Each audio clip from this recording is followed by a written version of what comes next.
Magtatapat ngayong 2025 NBA Finals ang dalawang napakabatang koponan, Indiana Pacers versus Oklahoma City Thunder. Hindi man itong ideal NBA Finals matchup ng karamihan, pero sa ayaw at gusto nyo, mukhang ito na ang simula ng panibagong era ng NBA.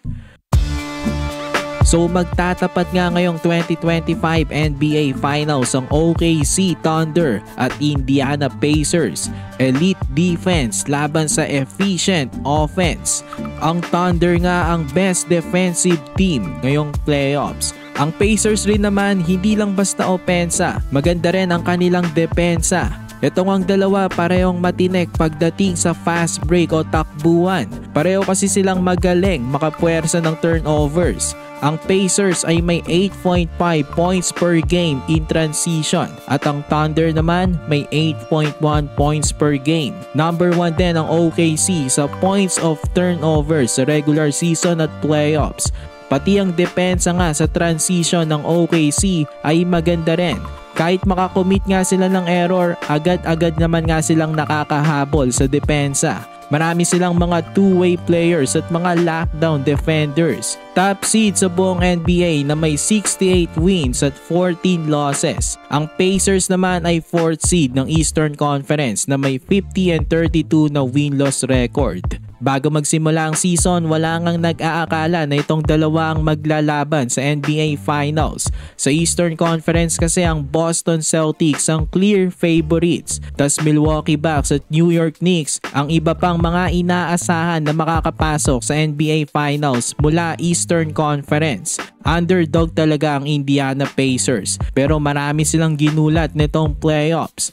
Sa West naman, isa na ang OKC sa mga nakikitaan na pang finals na koponan. Pero maraming nagsasabi na pang regular season lang daw sila. Pinatunayan naman ng Thunder na handa na sila. Kahit na napakabata pa ng koponan na ito, nagawa nang makapasok sa finals at hindi birong pinagdaanan nito sa Western Conference. Nakalaban nga nila ang Nuggets at pinabagsak nila sa Game 7. Ang Timberwolves naman, gentleman sweep lamang nila. Ang makakalaban naman nila na Indiana Pacers, napakabatang koponan din ito.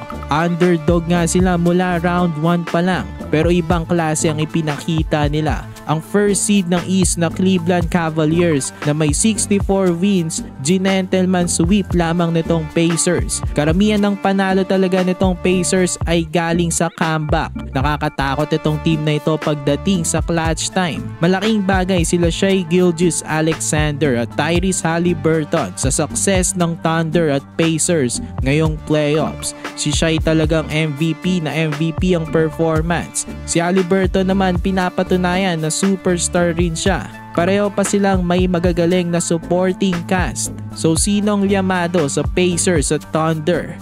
Sa tingin ko ang OKC ang liyamado at mananatiling underdog pa rin ang Pacers dito. Dahil una, may home court advantage itong Thunder. Tas kung titignan, talagang napakalalim ng lineup nitong OKC. Marami silang bala at sobrang ganda ng kanilang depensa.